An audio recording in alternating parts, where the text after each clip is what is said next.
What's good, YouTube? It is your boy Big Cool coming to you from Colossal Sports TV. I'm back with my main man, Cheetah Head, and we here to discuss what we witnessed last night and some other things, you know what I'm saying, from some fighters that had eye out on some of the fighters that were fighting last night. But before we get into it, man, Cheetah Head, go on, let the people know what's good with you. What's going on? Yeah, just checking in for another one of these good Sunday shows after a good show. There was a double header of action last night. We seen some good cards, a couple good knockouts, and so always ready back to talk about some of this boxing. Oh yeah, and let me say this before I go further. Colossal Sports TV is in association with 3kingsboxing.com. So remember that myself and Cheetah Head are journalists for Three Kings Boxing. So that's the squad we repping. But let's get into this shit, man. It was a lot that went down last night. Showtime had a card. DAZN had a card. DAZN had an excellent fight, and that's what we're gonna start it off with. Jose Ramirez and mighty Maurice Hooker put on one hell of a fight up until Jose Ramirez said, I'm done with this shit, bro. Yeah. I'm going to go ahead and take that WBO belt and go my ass back to California. We both picked Hooker, on the show Wednesday. We both picked Hooker to win this fight. And at times, it looked like that was going to come true. But he didn't fight the smartest of fights. I'm going to let you start off, man. What was your observations from him in particular that you felt cost him that fight? Actually, I went with Ramirez. Okay. I just went with Ramirez. It didn't play out the way I thought it was, though, because like I said, the only reason I went with Ramirez is because, like I said, they were evenly matched, and I just felt that the hometown advantage was going to be one of those curse type of situations rather than the gift, and honestly, from the way that the fight played out, maybe that was what happened. But I didn't think. I thought he was just going to be fighting like more of a carefree fight, maybe, or reckless fight. But at times, it seemed like he was doing good, keeping him behind that jab, and using his length. But then at times, he seemed like he wanted to like shell up and lay on the ropes and do a couple goofy things in there. But it seemed like it seemed like we was in it for like a long for the long haul until, like you said, he hit the easy button and said, I'm ready to go home, because that knockout came out of nowhere, man. The way his head was just bobbing around on his shoulders, that was nasty stuff, man. Yeah, man. It was like goddamn Ramirez got an alert that his favorite strippers was out there in Texas, so he was like, "Shit, I gotta hurry up and get in there before the club get packed." Cause he hit that motherfucker with the left. I think it was a left hook or overhand left or something. I think it was a left hook. The left hook is what hurt him. And that motherfucker Hooker just went on back, and like you said, man, he was getting two-piece. He hit him with like 4 or 5 shots, and I was like, yeah, stop the motherfucking fight. The motherfucking fight, because you know what I'm saying? We had 2 deaths, unfortunately, this past week. And after the fight, Hooker alluded to that, saying that, the referee did a great job. And, it was 2 fighters that died already. I didn't want to be the third. But back to the performance from him, it was one of those head scratchers, because I think it was after the second round where he just got beat up on because he persisted to stay on the, he insisted to stay on the ropes, have his hands up. He was blocking a few of those body shots. And after the round, you hear the conversation between him and his trainer. His trainer's like, nah, man, don't do that. That's not smart. You know what I'm saying? You got to stick behind that jab. You got to let him come to you. You can't be wasted. You know what I'm saying? You can't just be giving him easy target. You got to make him waste his punches. And that third round, he did come out there. He started to utilize the jab. He doubled it. You know what I'm saying? He was spinning and landed a left hook in his right hand. But I think that those body shots were hellacious, man, because he started to grimace, around round 4 and 5, and I was like, it might not go, it might not end in 6, but I don't think it's gonna go to 4-12. Somebody get knocked out. But I mean, like to your point, man, he kind of did fight a carefree fight, which was entertaining to us. But look what happened. It cost him, a seven-figure payday moving forward, and a bigger seven-figure payday moving forward. Because he just didn't fight an intelligent fight. He didn't do what he should have did. He had a 4-inch reach advantage, a 1-inch height advantage, and his performance was just inconsistent, man. And yeah, it just shows that while he's tough, he has a good chin. He has gotten better since we first came across him on the undercard of Kovalev Ward 1, where I forget the guy he fought. He clearly lost that fight, in my opinion, but it was, awarded the decision. He's gotten better since, with the experience of traveling over there to the UK, facing Terry Flanagan, and then all his subsequent fights since then. So I think that he has a solid future still. Obviously, they said he's struggling to make weight at 140, so 147. It seems to be an imminent move for him, unless he can get a big fight or a rematch with Jose Ramirez, which I think, he ain't got nothing else to do. Ramirez, I mean, it ain't no other big fight that's going to bring him that attention. You can have a fight in California this go around since you came to Texas, and the fight could take place on ESPN, because I think it was definitely worthy of a rematch.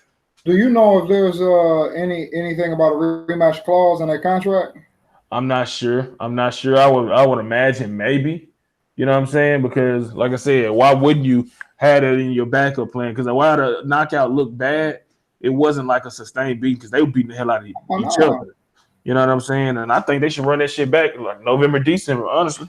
Yeah, like not only am I not mad at running that back, like you say, I'd advocate that because again, like I basically agree with everything you said. Like when Hooker was fighting long, he was fighting strategic. It was going his way, and then he just took more or less unnecessary damage, and so he got stuff that he can button up. It was an exciting fight, and honestly, like Mighty Mo is the one who ended up getting snuffed. But truth be told, that punch just landed perfect on the button. But it wasn't like Mo didn't hit him with, punches comparable to that. They just didn't land flush on that button. And so, they could fight again, and we could basically see that same fight, but only, the next time is Ramirez to get taken out the game. And so no, it's definitely because and like you say, it ain't like Ramirez just came in there and just stomped him out and just beyond a shadow of a doubt established his dominance. Mm-hmm. Like he wasn't that motherfucker, scrapping. Like he until that knockout, who was gonna win was very much in the air. Yeah. And so no, I'll be down for it. And it was an exciting fight. I'll be down for a rematch for sure. Exactly. And it's funny you say that about the shot that did it for Hooker that put him out, because in the post-fight interview, Ramirez alluded to it. He was like, man, I believe he's a stronger puncher. You know what I'm saying? His right hand is more effective. He just didn't land it on the right spot. You know what I'm saying? And we done seen that numerous times where you get, and give Ramirez credit. He does have a good chin because he stood up to Amir Khan, who is one of the harder punchers at 140. But that's truth. If you don't get hit in a key spot, you can withstand those punches. You know what I'm saying? And if you get hit wrong, you're off balance, or just concussive power, it could be the other way around. But let's spin it a little bit. What do you see from Jose Ramirez? After this performance, do you feel confident that he could not only compete with Regis Prograis, Josh Taylor winner, but do you think he can beat one of those two? I think he can compete. I don't know if he beat him. Like, I definitely put my money on Prograis because I like Prograis' skill set, and I think he hit a little bit harder. I think he can compete, but I don't know if I got him beating them boys though. Yes, and the thing with that is that, man, Prograis a motherfucking beast. Yeah, he's nasty, man. He showed in the first round against Terry Flanagan, because a lot of people was just like, oh, he's just a brawler, brute strength, front, foot fighter. You know what I'm saying? Then he showed finesse. He was able to, box. You know what I'm saying? He was able to counter. He was able to be patient, set up, his power shots. Even though he didn't knock out Flanagan, you see what he did against Relic. You know what I'm saying? He beat that man ass. You know what I'm saying? So the ability to either have a physical game or a finesse game, and the ring IQ lets me know that he is the man to beat at 140, followed by Josh Taylor, who I love. I love Josh Taylor, man. I think he's an excellent fighter. I think that either one of these guys will be favored over Ramirez, but I don't count Ramirez out because he's one of those guys where you like, all right, he good, but somebody gonna beat his ass. But then, you know what I'm saying? He pull another, he pull an upset. You know what I'm saying? He's tenacious. His backstory, when you watch him fight, you can tell that he fight for something. You know, not just himself. You know, he fight for his people. He fight for the community. You know what I'm saying? Because he was getting hit with some hard shots, not only against Hooker, but against Zapata. And I forgot the other guy. He was it Roman he fought? Miguel Roman, I think. Yeah, he fought him before Zapata. That was a fucking fight. He got buzzed in that one. So when you see him fight, you know the skill is there, and you know that the will and the tenaciousness and that heart is gonna be hard to take. So while I think the other two guys we just mentioned are better fighters and I would favor them, I would be comfortable putting money on them. I would not count out Jose Ramirez whatsoever based off his just the way he fight. He has good body attack, good power, good stamina and endurance, you know, and overall, man, he mentally strong and has heart. No, you know what? And you know what? I kind of put him in that.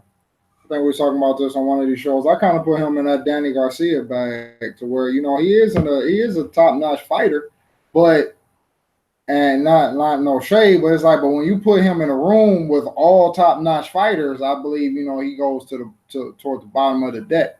But again, I'm not saying he's not a top notch fighter. It's just as compared to the other. If you get all the A students in a room, I think he's going to be toward the lower end of the spectrum as opposed to the higher end of the spectrum. And so he had, like I say, I think he has pretty much basically everything he needs, but I don't think in any one particular area, he really shines or stands out. And that's really my thing with him. Yeah, and that ain't nothing wrong with what you said. I mean, you just pretty much you saying there's levels to it.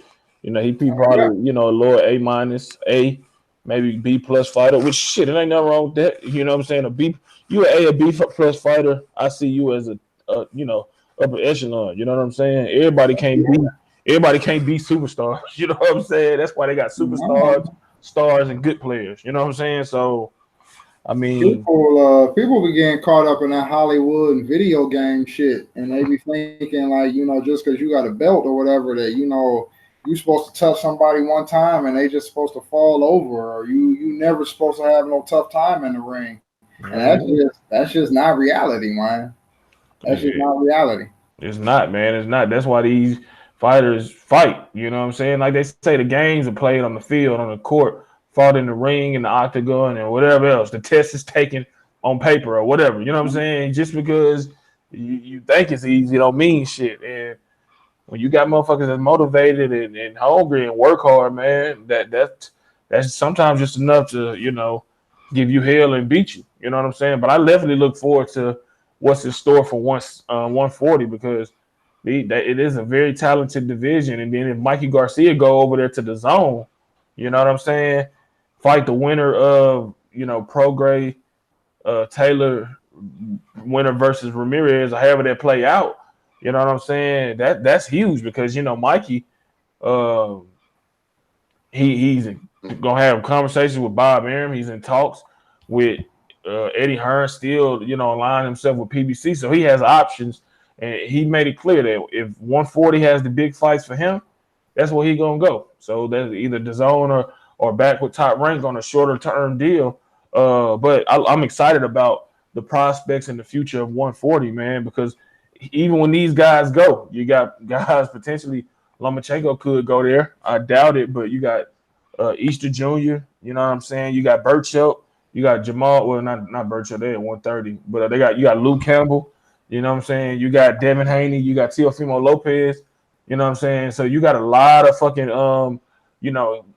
shit starting to pop off in these, weight classes from 126 up to 140, you know what I'm saying? So it's a bright future for that weight class and those weight classes around.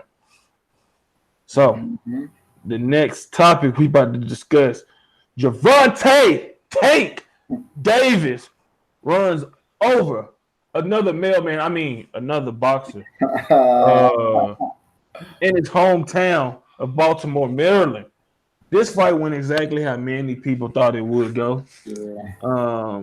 Obviously, some people wasn't so happy with the stoppage, but you got to keep in mind again, we had 2 deaths, 2 in the ring deaths. Obviously, we had 3 with the great Sweet Pea, Pernell Whitaker being hit by a car. But in ring deaths, we had 2 this week or the last 10 days.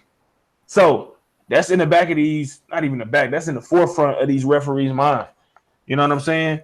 And Harvey Dock, one of the better referees, in my opinion, getting better and better. He made the correct, call. Even though he wasn't as bad at her as Maurice Hooker was, Nunez was still, taking some hellacious shots from a hellacious puncher, man. What did you think about the stoppage last night? I agree with you. I don't think nobody on earth, I don't care if those 2 deaths happen this week or not, nobody on earth should complain about the Maurice Hooker stoppage. Yeah. He was about to get beheaded. Yeah. And so and clearly was not defending himself. And so nobody should complain about that, in my opinion.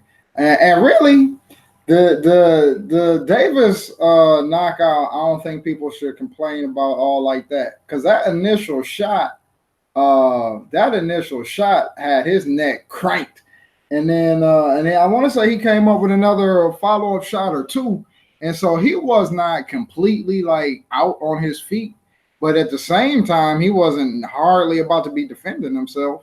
And if I'm not mistaken, he had like another minute or a minute or more to go. Like, I'm not mad at that stoppage at all. Yeah, I mean, because at the point he did have a little success earlier, but it was more so Tank laying on the ropes. You know what I'm saying? Dealing with, still playing with fire because the dude can fucking punch, even though he hadn't really fought anybody other than the guy they mentioned on the telecast. That was a high prospect at one point in time. But let's switch gears because it ain't too much to talk about that fight. It was he came out early in the first round, looking to break him down to the body, and boom, second round, motherfucker got reckless, licking his tongue out or whatever the fuck he was doing, and forgot that he got to protect himself in the clinch and got fucked up. Afterwards, Gervonta Tank Davis was being interviewed by Jim Gray, and he asked him who did he want, and he said, "I want Tevin Farmer." And my question is, you cheaterhead, are we gonna finally get this fucking fight, man? Both of these guys and their teams have been doing a lot of posturing, back and forth, talking about this shit. This is a fight that need to be made for their legacies. A unification bout would go a long way in establishing themselves with the fans in terms of credibility and respect when it comes to them, at least attempting to be a top dog in boxing. You know what? I want it to happen, but this is one of those ones that I don't really have the boxing fan in me. It wants it to happen, but like I say, the cynic, I don't believe it's gonna happen. At least not next, because like I say, what was that? That was like a couple of years ago when they had blown down on each other in that mall or something. In that video of them. Oh yeah, I remember that shit. And so like that's years ago at this point. And so, y'all been talking about this for fucking years, literally. And so, I mean, just that, and like, I in my opinion, I think it seems like Tevin Farmer, maybe he's just doing a better PR job, but it seems like he is the one that's more willing to take the fight, at least at this moment. And then, like, whenever I hear like Ellerby talk in recent history, I don't hear anything other than them basically saying he's young and we got time to groom him, and we not going to rush him. And I don't hear anything even kind of like alluding or even hinting at that they're looking at Farmer. And so obviously they could be doing anything behind the scenes, and they just not letting the public know. But given the overall history of it, given the fact that regardless of Tank, what his team is saying and the kind of energy they putting off, like, to me it don't seem like it's about to be next. And so I would want it to be, but no, I don't think they're about to make that next. But and that's crazy to me too, because not to be funny, if let's say just for the sake of argument that Farmer has Tank's number and Tank is destined to lose to Farmer. I mean, that's who you want him to lose to, because he ain't got real heavy hands. I don't see him taking no real true ass whipping.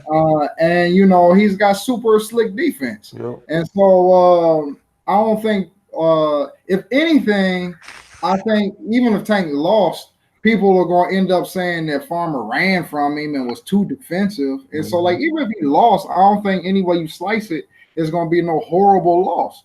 And so it's just like, and if you're going to step up against somebody that can't knock your head off. Exactly. But anyway, I want it to happen. Do not think it's going to happen next, though. And that's the thing. It'll be bad because people waiting on Tank to lose. And you know what I'm saying? They like a lot of people. I think, me personally, I think it's a closer fight than a lot of people think. You know what I'm saying? That's a good fight, man. A lot of people feel like Davis is just go walk through him. You know what I'm saying? You can't hit what you can't see. And like you said, he's very defensive. He's very slick. Look what he did.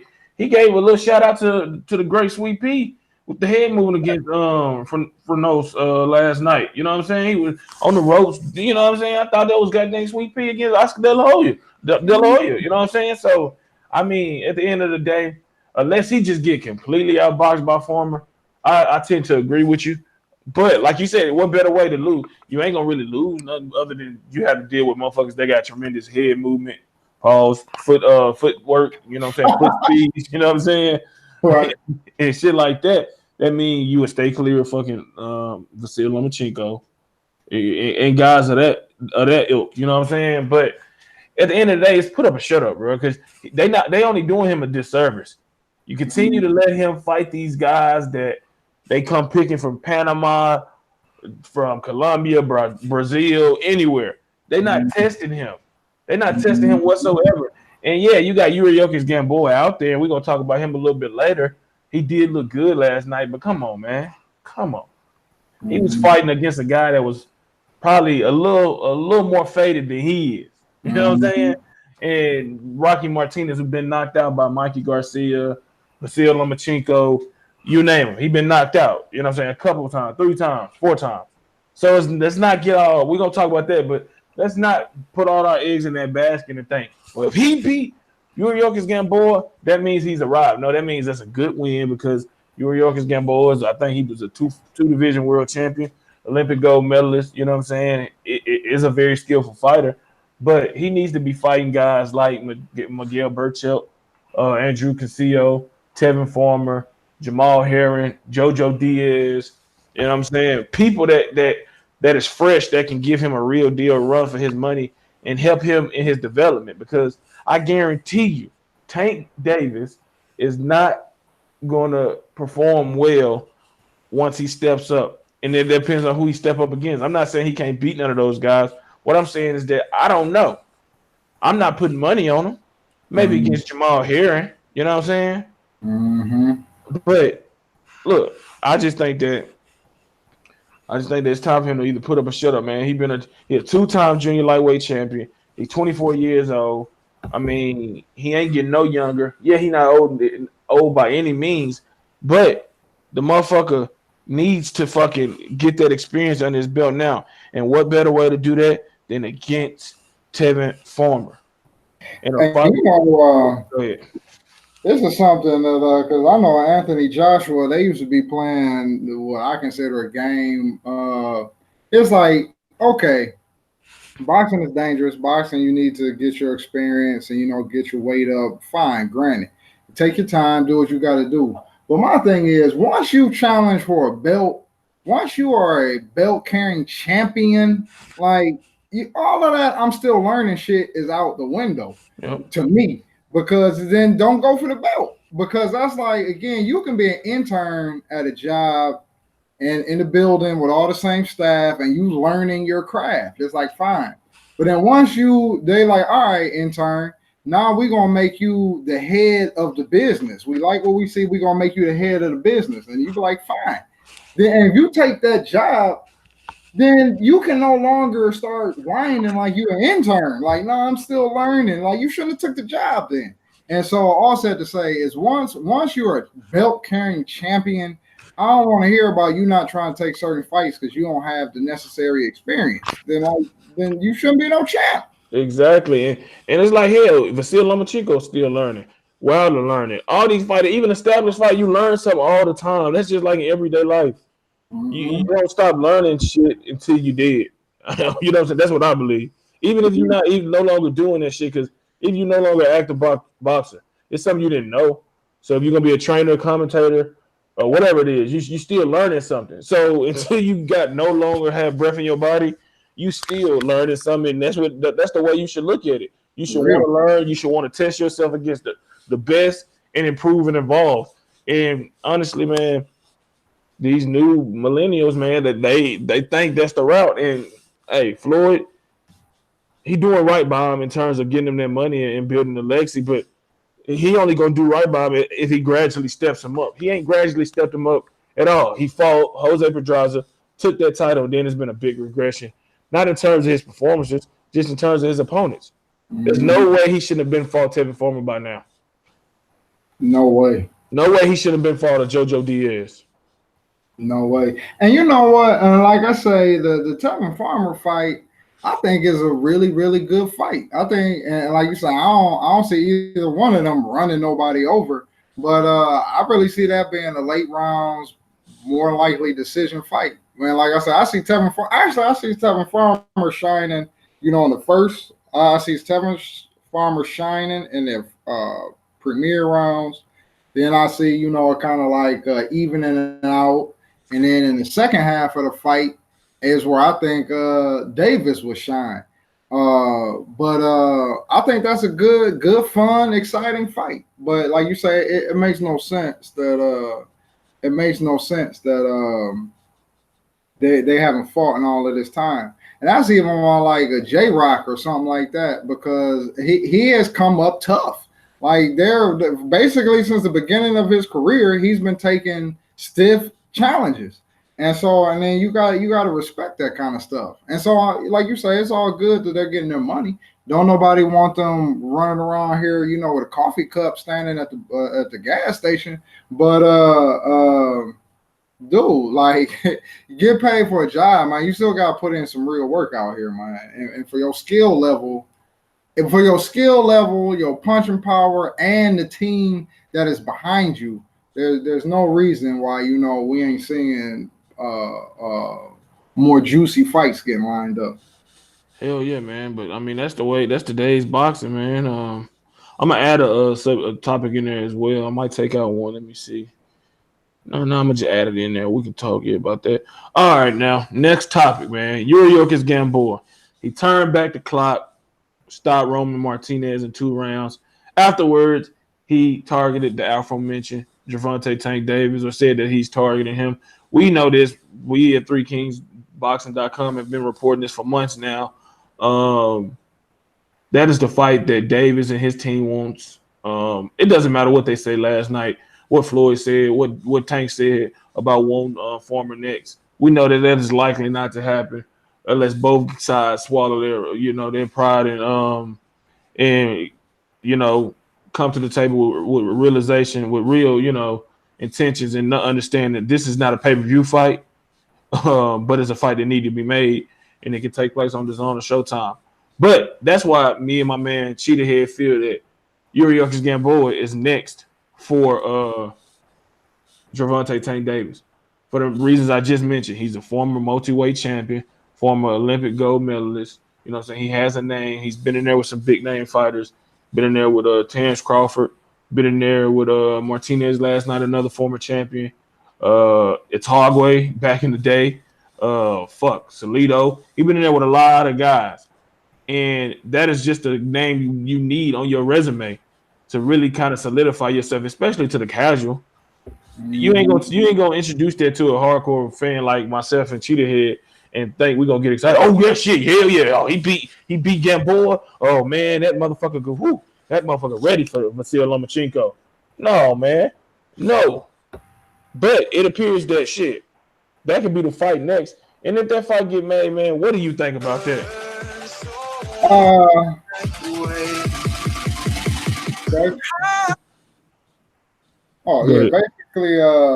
Basically, like you said, like man, I mean, I don't want to just dog Gamboa out like that, but you know, it's like one of them dummy names where it's almost like like Shane on Canelo's resume, where it's like, yeah, he on there, but like that wasn't Shane Mosley. Yeah.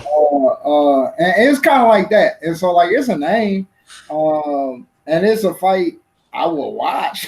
But it ain't like I would be like you say, I ain't gonna be animated about it, or and I'm sure it's like this with you, where the people that you know that don't watch boxing like that, every now and then they hit you up like, hey man, what fight is coming up? What should I be checking for? That is not one that I would be telling them to check for. Hell no. It'd be it'd be cool. Honestly, the only real interest I would watch in that is not that I would want Tank Davis to lose, but it'll just to be see if he stumbled a bit. And that's really the only reason for me to watch, because other than that, I would expect, and again, I'm not gonna say he would just like walk through him like paper, but I definitely would expect, Davis to have a pretty one-sided dominant performance pretty much from word go. I mean, Yuriokis still got them fast hands. I'm sure he got a little bit of pop, but like I say, man, that dude's out there looking like Dracula, man. That cat's a little bit long in the tooth these days. And so yeah, I mean, it'd be a fight to watch, it'd be something to do, but that ain't nothing near worth getting excited about. And his power did look, his speed and power was there. It was against Martinez, but he was lighting his ass up, dude. The speed is definitely there, and he knocked the motherfucker out at 135. If he fight Davis, that'll be at 130 now. Whether he struggles to make 130 or not, I don't know. But Davis, shit, looking at his face, sunken in and shit, he ain't got that much more time at 130 before he gonna have to move up 5 pounds. So whatever he gonna do, he need to do it now. Because if you planning on moving up to 135 and ain't fought nobody, good luck, brother. Good luck. Trying to be great. Jumping back a bit, since we're talking about that, what do you think Mighty Mo would look like at 147? Because I don't know if I like the way he match up, but like the top dogs. Oh man, he don't. Damn man, it's tough because I like Mo. I like him. I like him. He can get better, but man, he can't. He don't have that footwork. You know what I'm saying? I think that he would get dazzled by Pacquiao, Keith Thurman as well, and Terrence Crawford. And I think he just get bulldozed over by Errol Spence. I think he could possibly be Sean Porter, but Sean Porter's a fucking pit bull. And if you let Ramirez get you like that on the ropes and tap the body, what you think Porter the Spence gonna do? You know what I'm saying?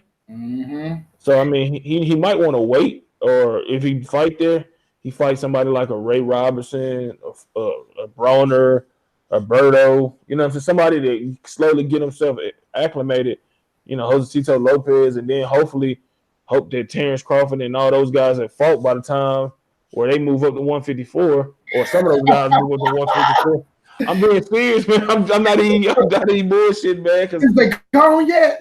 Yeah. Nah, boy, get your ass out here. This that moment. Get your scary ass out there and go fucking fight.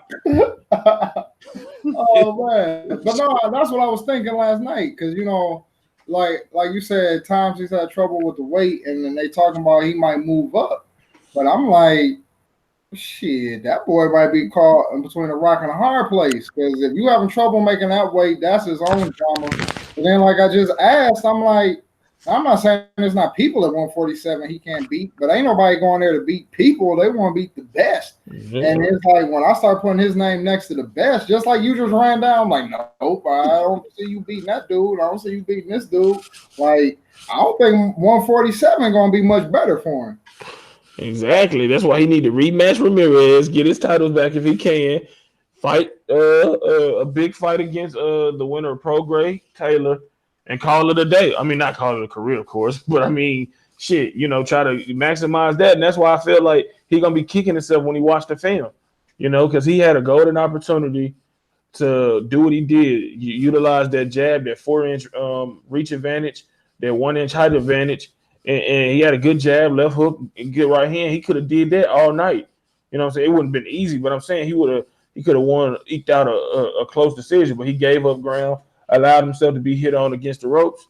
And, you know, you heard what they said. He was up on one scorecard, I believe, but the other two had it for Ramirez by more than 2 rounds. So, I mean, he damn if he do, damn if he don't, like you said.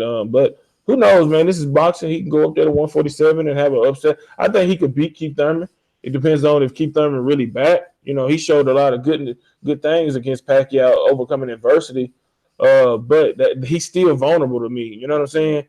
You know, because he lost to a 40-year-old Manny Pacquiao. It wasn't like he gave that effort against Terrence Crawford or Errol Spence. You know what I'm saying?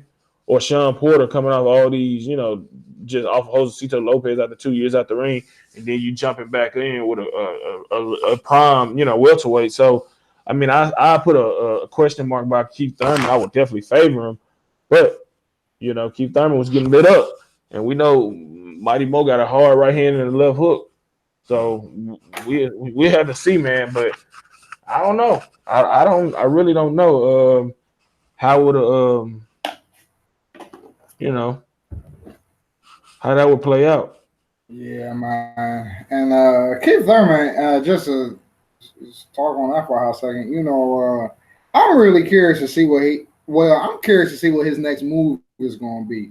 I was about to say I want to see who he fights next, but that's to assume that he fights. And so I'm just real curious to see what his next move is going to be, because clearly for the last couple of years, it does not seem like boxing is his main priority. And just going by what he said, this goofy shit where he was like, when he fought Josecito Lopez, he trained himself at Planet Fitness. And so I don't know how true that is or how much of an exaggeration that is. But if that's anywhere hardly halfway true, to me, that's just a horrible sign. And then for this fight, for Broner to be coming out here saying he was out gambling and doing all of this other stuff, like I say, and again, Keith Thurman out of his own mouth saying this is the most important fight of my career. This is for my legacy, and then that's how you taking it. It's just like his mind don't seem to be in this sport. And as you said earlier, man, we done had 2 brothers laid low, you know, this week behind that ring. Like this ain't no place to be 1 toe in and, you know, 9 toes out. And so he need to make up his mind. But I'm real curious to see what he do next, man. Because if he's been, because like you say, I do think he did some nice stuff in there against Pacquiao. And if that was just not him at his best or not him at his most focused, I'd be curious to see him get in there again. If you know he is finally actually really rededicated to the sport, I'm curious to see if he can come back with some real hunger. But if he come back, you know, fast talking honeymoon Keith, like, man, he can just go ahead and stay gone, man. Hell yeah, because like you said, man, I mean, Deontay Wilder said all the time, I don't play boxing. Shit, I mean, you can't be half-stepping in this motherfucker for real, because shit, a one shot can do it, or accumulation shots. I mean, shit. So you need to either be with the get down or you better get out. You know what I'm saying? For you get down and stay down. You know what I'm saying? So we're gonna see, man. But we're gonna move to the next topic. Tevin Farmer. After he defeated, I want to say his name is Guillaume Frenos, Frenchman, junior lightweight contender. Easy decision. Victory. We knew that's what it was because he ain't knocking nobody out. Not at all. He can't goddamn. I mean, you can take that. You can let that nigga hit you clean and won't be like, oh damn, that's it. That's it, bro. Bare knuckle and all. You're like, all right. Anyway, you know what I'm saying? He called for the champions. First of all, he not gonna fight Jamal Hearn next because Jamal Hearn will be fighting Lamont Roach, I think, in November. So that leaves Burchell, which I doubt that happens. But I'm not gonna say I doubt it because they just made Ramirez Hooker, and both, you know, Burchell is promoted by top ranking Bob Arum. And you got the aforementioned Gervonta Davis. You know, they both, you know, show mutual interest again. Even though Farmer is more, he sounds less enthusiastic about the fight actually happening. Um, just because all the politics and apparent, you know, the back and forth between both sides prior trying to, you know, hammer out a deal. So he said if he can't get a champion, he wants JoJo Diaz. And JoJo Diaz is a dangerous motherfucker for him. You know, JoJo Diaz is a hell of a fighter. He got his ass outboxed by Gary Russell Jr., but you know, he did some good shit early in that fight. Anybody else, he probably would have beat. What do you think about a matchup between Tevin Farmer and JoJo Diaz? No, I like that, man. I like that fight, and in fact, I hope that's what they like. Like you said, I definitely don't think he's gonna fight Davis next. And so if he's not gonna get any of the champions, I like the JoJo Diaz fight, because really that not that JoJo Diaz is Tank Davis, but for my money, that's the knockoff Farmer versus Davis fight. In that, you know, they're both skilled. I think they both line up well. And you know, just like with Tank, they got a personal backstory where they've been wolfing at each other. They've been going back and forth with each other on social media. They've been blown down on each other face to face. And so, like I say, in the ring, I think it lines up real nice. And you know, in terms of the backstory and the pre-fight hype that will come with it, I think is, you know, it's going to be premium shit talking. And so, no, I like that fight. Shit, maybe the rainbow here, man. JoJo Diaz can get Tevin Farmer to bring back his rainbow trunks, and they can be a taste of Skittles promotion or some shit. They can be promoted by Skittles. You know what I'm saying? I think it'll be a good fight. It'll be interesting to see if Tevin Farmer could elude the pressure of JoJo Diaz, who comes forward and throws punches and bunches. You know, he's a hellacious body puncher. You know what I'm saying? He seems to have a really good you know, gas tank on him. He can box as well, you know, got respectable power. And I think that is a dangerous fight. And that's the thing about when you're not a puncher. You know what I'm saying? When you're not a puncher, he's not a puncher. I mean, he's not even a decent puncher. He like Paulie Malignaggi. You know what I'm saying? Mm-hmm. It was different because Sweet Pea, I keep referencing him, but you know, Sweet Pea had 17 knockouts in his 40 fights. That's a respectable good puncher. You know what I'm saying? Mm-hmm. How many knockouts? Let me look and check and see how many knockouts Tevin Farmer got. Because 6, something like that. Oh shit! If that's the case, man, then that shit right there. It definitely ain't no double digits. This is something like 6 or 7, something like that. Oh, fucking shit. Oh no, hold on. Yeah, 30 out of fucking 36 fights. This motherfucker got 6 knockouts. Nah, bro. You know what, man? I think power, or should I say, I think lack of power is one of the most fascinating things to me about boxing. To where it's just like, how the fuck? And again, it's not like you got some 5'2" dude trying to knock the Rock out. It's like, how do you have 2 dudes, same height, same weight, you know, everything more or less equal? And like you say, my hands are down, like just hit me. And it's just like some people just cannot hurt you. And then you got people like Wilder that's just, you know, jellying people's brains out here. And it's just the power just is a fascinating thing to me. But and for people like I actually feel bad for Tevin Farmer, man, and people like him, because you know, defense is not really respected like that, you know, by I think most people. Like whether you like in the industry or definitely not the casual fans. I mean, if you do a move here or there, and they're like, ooh, ah. But if you make it a ooh, ah, like for 12 rounds, but you're not really rocking that other dude, people get bored with it. Mm-hmm. And then they start booing. I think that's why, well, I don't know why, but I was assuming that's why they was booing him last night. But it's just you have an uphill battle when you know that you are not knocking this dude out. And it's funny because I look at I look at Shakur Stevenson kind of like that. And I mean, true enough, he could grow into some grown man strength or what have you.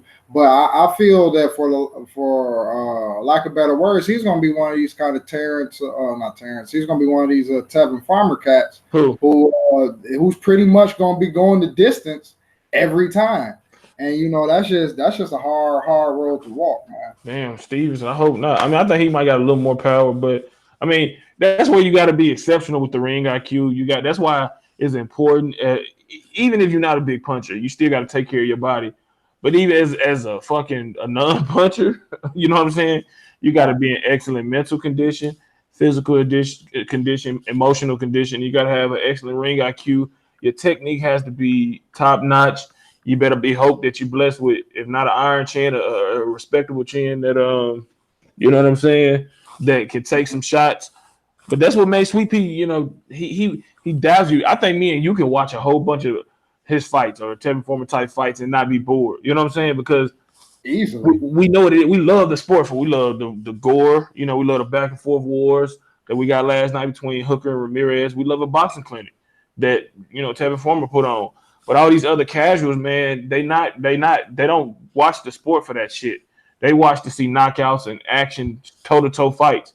That's why Farmer is going to have to get in there with somebody and dominate it. He really going to have to prove his worth. You know what I'm saying? Whether it's against a Burchell, a JoJo Diaz, a Davis, whoever it may be that has some type of, you know, respect or a fan following that can garner him some attention by pulling off a victory or making it a tough fight. You know what I'm saying? Mm-hmm. So I mean, he definitely can't punch to save his motherfucking life, man. That's pathetic. And it's not his fault, you know. God blessed him, you know what I'm saying? He just wasn't blessed with not even good power. I mean, no power, dude. And like I said, I just don't get that because you can't tell me, you cannot pay me to believe he's not in that gym, you know, working out. He doesn't do his push-ups. He don't do his pull-ups. Like, I'm sure if he had to help you move your house, like he can pick up furniture. I'm sure he has real grown man strength. Yeah. How that shit just does not in any kind of measurable way translate into punching power. That is just something that's always been fascinating to me, man. It's like you can't get more than 6 knockouts in 36 fights. Like, yeah. You would think that his hands been crushed like bags of chips. And it's like, like, I don't think he can knock you out if he put plaster on this fucking fist, man. God damn, like, that is him and Paulie Maldonado. Tim barely had more stoppages than him. Real. And he was fighting big man. I mean, because he started off at 135. I believe you got cats like George Foreman. They come back to the sport when they're 108 years old and they still knocking motherfuckers out. Yeah, prime motherfuckers too. It's like, dude, it's like you can't knock out. You can't even get no knockdowns. Like, nigga, I'd have been wanting to fight Davis, man. I mean, Farmer.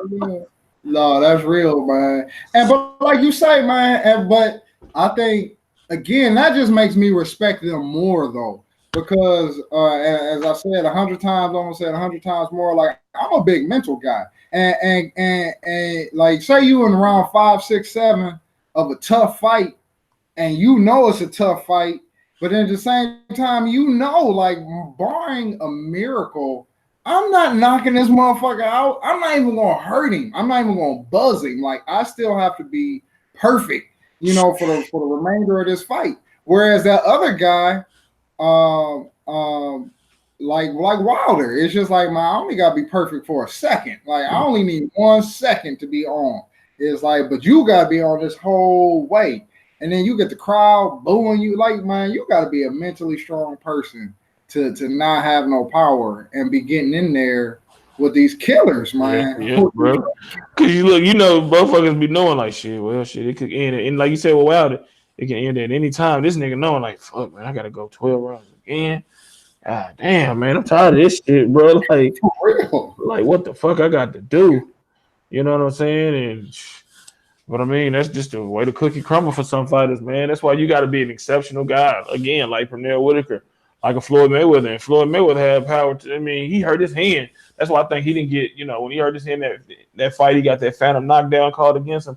I think that's the fight that changed his mentality. Well, not the fight changed mentality. Emmanuel Augustus changed his mentality in terms of defense first. But in terms of him going for the knockout, man, them hands became fragile. So he had to do what he had to do. You know what I'm saying? And Tevin Farmer, man, shit, it's going to be a tough fucking fight against Davis, against Diaz, Burchell, Hearn. Not to say he can't win those fights, but they ain't going to respect your power. And hell no. So you're going to have to make them respect your defensive prowess, your reflexes, your upper body movement, your lower body movement. You know what I'm saying? Your ring IQ. He can get it done. You just got to be – that's why I say I think, man, I appreciate all fighters, but I appreciate the guys that have to do that lacks that physical spunk, whether they're not athletic, greatly athletic or a supreme power puncher. I respect the guys that got to take their lunch pill. It's a hard day. It's like a 9-to-5 steel worker. You know what I'm saying? It's like, shit, I'm exceptional. I'm real good, but it ain't easy. I'm going to have to keep, chipping away at this cement block before I get it broken down. You know what I'm saying? And that's why I respect guys like Sweet Pea, Floyd, any great defensive fighter that lack that true punching power to be able to go against some killers, man, and fucking be successful. Yeah, that's crazy, man. Because again, like I'm going to this knife fight with a sport, but exactly. You still go like that, man. That's some real shit, man. Hell yeah. Next topic, man. Leo Santa Cruz says he would be too much for Gervonta Davis, too much pressure. He would break him down. Do you believe this, man? Because I ain't seen this nigga fight at 130 yet, so I can't say that shit. You know what I'm saying? I ain't seen him. He ain't broke nobody down in a while. I was about to say, when's the last time you did that period, my dude? Like what's this last stoppage? It's been a couple years since he had a stoppage, ain't it? Now, let me make sure. Yeah, it has. I mean, I don't know. I think he another one got them hand problems. He always twitching them and shit. You know what I'm saying? When he be twitching like his hands hurt. Yeah, I don't know what that is, man. He got that nervous. I ain't never seen a boxer with that much of a nervous tick, man. He got a tick with his hands, and it's funny because I was watching Tevin Farmer at a couple of these press events, man. That motherfucker got hella ticks, man. He always ticking his head or twitching his hands like that. He seemed like he'd make me nervous if he was just sitting around. Yeah, nigga, like when somebody about to come shoot your ass. I was about to say, you're so nervous, folks, man. Stop, just sit there. Santa Cruz last knockout was 3 years ago over Kiko Martinez. It was a technical knockout, so his actual KO was 6 years ago against Victor Terrazas, where he knocked him out. So yeah, actual terms of knockout, drop your ass 6 years ago, but a technical knockout was 3 years ago against Kiko Martinez. Yeah, man. And you know what? Between the two of them, if anything, I think that Davis got more pop because, and I'm not saying that Santa Cruz is all feather-fisted or nothing, but I mean, just come on. Like, his whole claim to fame is volume. And so, I keep bringing him up. Like, Wilder ain't known necessarily for volume because he don't need a whole bunch of punches to put you on your ass. Like, but Santa Cruz does. And so, like I said, if anything, I think that when he's throwing them punches and bunches, he could get caught with some sharp shit in between. Yep. And whether he gets slept or not, I really believe that Tank Davis is the type of fight where, Leo Santa Cruz's numbers, his punch output will be way down. Because I don't see him just going in there just from round 1 to 12, just throwing 5 to 6 or 7 piece punch combinations, the whole fight. Like, I don't see that shit happening like that. No, bro. He be like, come on, Holmes. Nope. After that first lick, no, vato, man. Let's box, Poppy. Let's box, Daddy. Like, he's too strong. He's too strong. And that's how that be, man. He accurate as fuck, Davis. He a very good counter puncher. Hand speed out the world, power out the world. So I mean, like, look, he need to take a fight at 130 before he goes straight up. You know what I'm saying? Because that's like on a lesser level, like how Mikey Garcia did with Spence. Oh, I can do this. I'm gonna beat him. I see stuff in this game. And what happened? A thorough ass beating from rounds 1 to 12. You know what I'm saying? So I think he need to take an interim fight at 130 first, if that's the move he intends on doing, and then and then go for a Tank Davis fight if Tank Davis even at 130. You know what And I'm saying? Tank Davis is a big 130. He ain't even just a regular 130. Hell no, because you see his face. That motherfucker eventually gonna have to look, man. He gonna have a fucking page took out of his big brother book, Adrien Broner, where they gonna change the fucking the fucking weight at the fucking weight. Hey, look, 140, 133 is the fucking catch weight now. You know what I'm saying? Because he already failed once. That's how he lost his title. That IBF junior lightweight title a few years ago because he couldn't make weight and shit. So while he hasn't had any trouble since, you can tell though he's growing. He's 24 years old. Pretty sure he'll be 25 soon, and you know that more grown man body is starting to take form. You know what I'm saying? And he outgrown 130. So I think that maybe Santa Cruz sees that and looks at it as an opportunity to take advantage of a young but struggling to make weight Davis.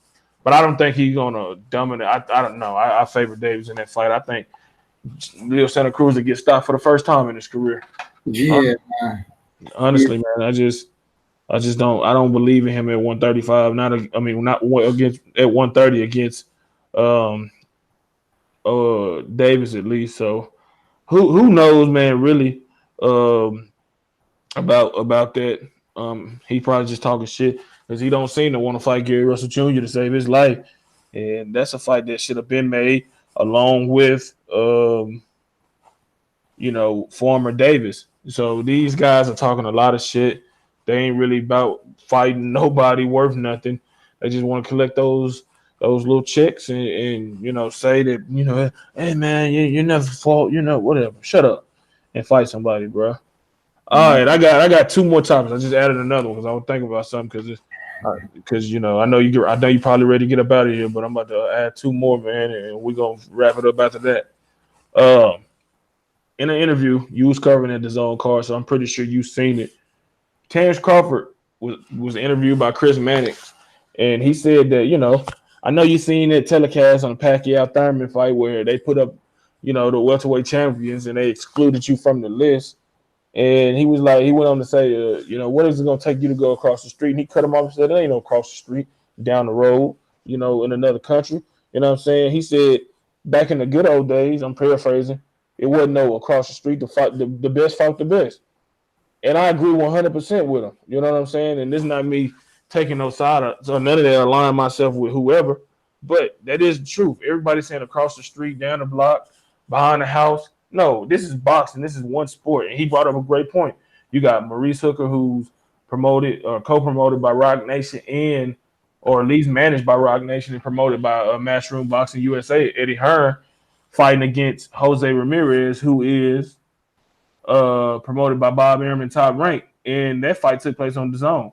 So why couldn't PBC and Top Rank get together and make a fight with Spence and Crawford, just like everybody else can do those inter network or inter app fights? What's your thoughts? No, like you said, I agree with you, man. And we're in terms of obviously, people are clicked up. And certain promoters don't like other promoters or whatnot. But at the end of the day, that's just, that's just some schoolyard shit. Because like you say, just like last night, we had a co-promotion. And if you want to look like they've all promoted with people, and they might not do it every 2 seconds, but Top Rank, like to make the first Pacquiao Mayweather fight, he had to, work with people he didn't want to work with, quote unquote. And so, you get that all the time where these different promoters work with another team that they, supposedly don't like. And so, like I say, these imaginary lines to me, I think are just imaginary lines. And again, if and I really think, I don't know who it is holding it up, whether it's like Bob Arum or Errol Spence. But like I say, when Errol Spence and Terrence Crawford, both of them, they stop hemming and hawing, and they both say, I want him next. This is going to happen next. And so like I said, I don't believe in the imaginary lines and across the street and all of that stuff. And so it does get frustrating, but I do believe it is. It's more smoke and mirrors than actual reality in terms of like these companies might not like each other, but there is nothing actually preventing you from working with these other people, But other than you saying I don't feel like it. yeah, ego. And so it's just like there is nothing stopping these fights from getting made for real, for real. And who don't love money as much as those Al Heyman and Bob Arum? Come on, they love motherfucking money. You know what I'm saying? And it's a big if. It's a big if and all of that. But it's just like, and obviously I'm on the outside looking in, but it just seems like if these promoters would just put their beefs aside, and just more consistently had the best fight the best, I don't understand how that doesn't ultimately end up being more money in your pocket. And so if you have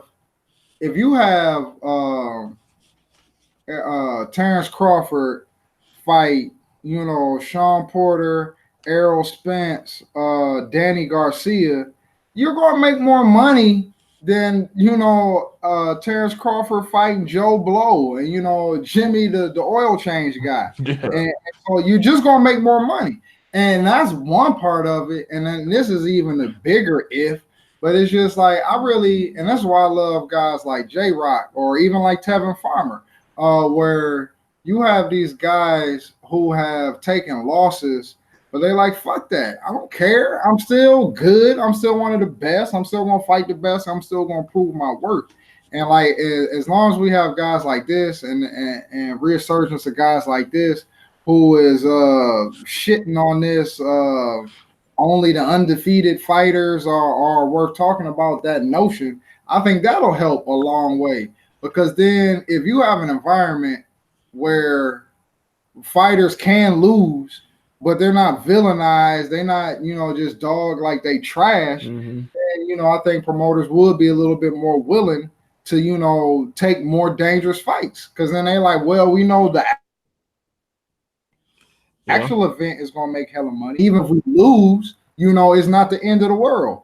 And so, it's just those two things. But it's just like, to me, like I say, if you are consistently putting on the best show and you really give the fans and the media nothing to complain about, even like Manny Pacman versus Floyd, I don't think anybody was exactly pleased with that.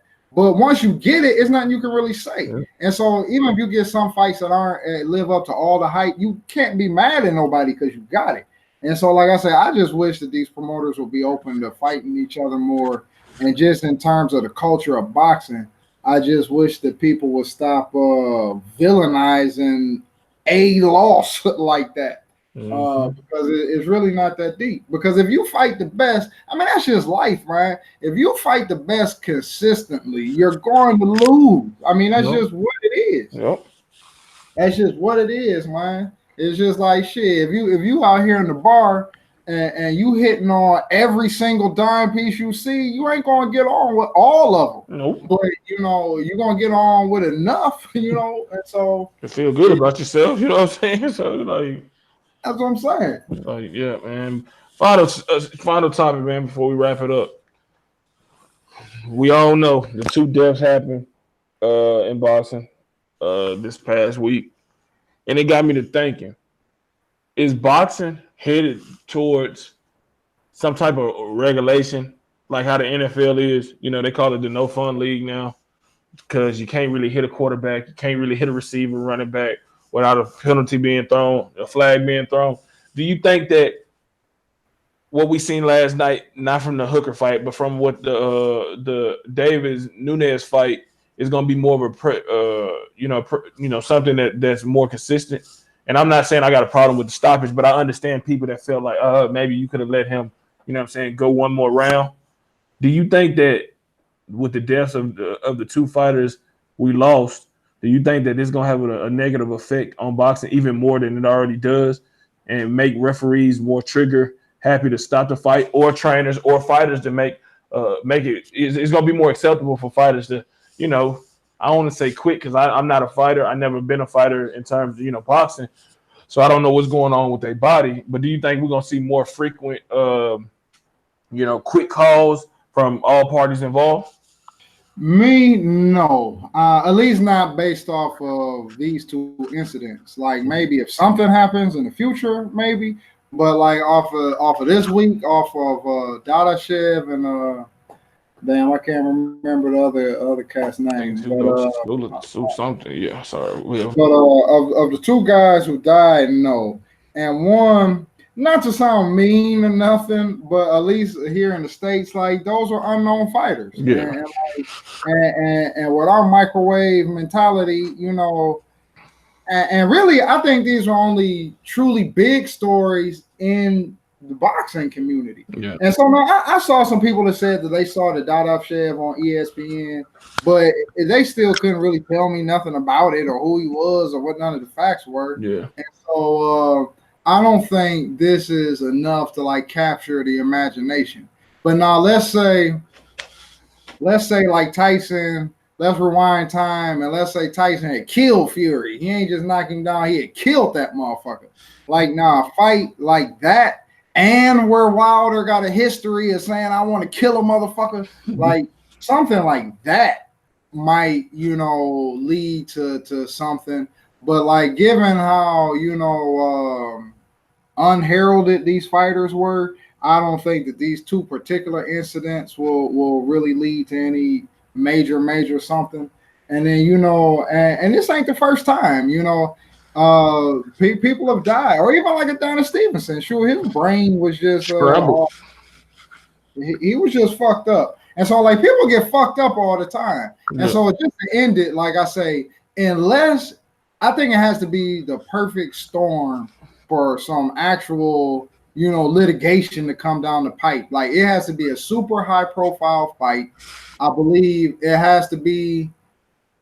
It either has to be like a gruesome knockout, like where somebody just get like one hitter quitter, but it just looks real bad, and they start shaking and they die before they hit the mat or some shit like that, or some shit like exactly. Or is more or less kind of like the Dadashev thing, but more one-sided, to where there's a fighter just getting his ass whipped for like a stupid, dumb amount of time, and then they die. But like I say, in either case, I still feel that they have to be like, it has to be like a super high profile fight. But just that, I hate to say it like this, but just for some boxers to have died, yeah, nah, like this country, man, this is an evil ass country, man.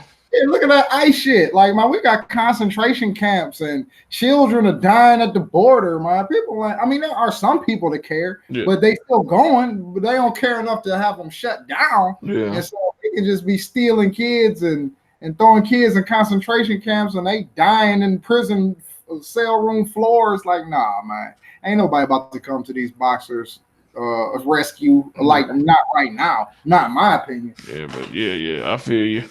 Like I said, I agree with you. I think it at least should caution. It should be a conversation that's talked about. There's better ways to, to know the signs early on, before we get to this point. Because as much as I love to see a fighter obtain that glory, you can't really enjoy the glory if you did, even if you get the victory. You know what I'm saying? So, it's something that, because something you said just made me think about. Now, one thing that is fucked up though, and the second guy that died in Argentina, from what I read, he had just fought like a month and 5 days before the fight that killed him. And in the fight that he fought in, he lost. And it was supposed to, I ain't seen it, but I read that it was supposed to be like a real bloody fight or whatever. And so his license, the German boxing board or whatever, they had actually suspended his license to fight. And so technically, when he fought the fight that he died, his license was suspended. And so I don't know if they're fighting in a different territory or how that'll work out legally. But in terms of that, like, I don't necessarily see like new litigation coming down. but like just some of the rules that are already on the books before we enforce. Shit should be looked at. Even like this Dillian White shit. Yeah. Like, you know, that turned out cool, you know. Thank whoever you thank for stuff like that. But it's just like that very easily could have been a bad situation. And like, let's say Dillian White hurt dude, and then it comes out that he was busted for some shit, and y'all had y'all one-sided secret meeting that nobody still don't know nothing about. Like that kind of stuff. The rules is already on the books. Some of those I think need to be enforced better. But I don't think, like I said, I don't think we're about to see no new scrutiny come down the pipe. Hell yeah, man. Hell yeah. We'll see though. Hopefully, you know, shit don't happen no more. But hey, before we get out of here, y'all know it's football season approaching. So me and my man Cheetah here gonna have to discuss a time to get this shit in, because I don't know if you're a biggest football fan as I am. But man, this year I'm gonna be, now that the Brownies got a little bit of talent up underneath them. Hey, I love boxing, but football was my first love. So shit, you know what I'm saying? I'm always make some time for football. So we gonna adjust this bitch on Sundays moving forward. Once the season get in full effect, maybe go early in the morning, 8 or 9. You know what I'm saying? Depends on if that works for my man Cheetah Head. But that'll be it for another topic off air. If you like this video, hit that like button. Drop your comments in the comment section down below. Don't forget to subscribe to Colossal Sports TV. Share these videos all over social media. Be sure to visit 3kingsboxing.com daily, every minute, second, hour of the day, because we always dropping some heat, breaking news, personal pieces. Check out the schedule. We got everything up there, man. We're one of the most knowledgeable, if not the most knowledgeable, boxing media outlet out there. So make sure you visit 3kingsboxing.com daily. Follow us on Twitter, 3kingsboxing. Follow us on Instagram, 3kingsboxing. Like the Facebook page, 3kingsboxing. Shout out to everybody in the movement that is moving with us. And, just keep rocking with us, man. We'll be back here Wednesday night at 8:30 Eastern time, 7:30 Central, and 5:30 fucking Pacific time, man. Let them know where they can reach you at on social media, Cheetah Head. On Twitter, Bakari Simpson, and then at Instagram, it's Bakari Simpson 444. Wear something specific to that. All right, man. Well, go ahead. My man, go ahead. Just the 3kingsboxing.com, of course. Oh yeah, man. Until next time, we're out. Peace.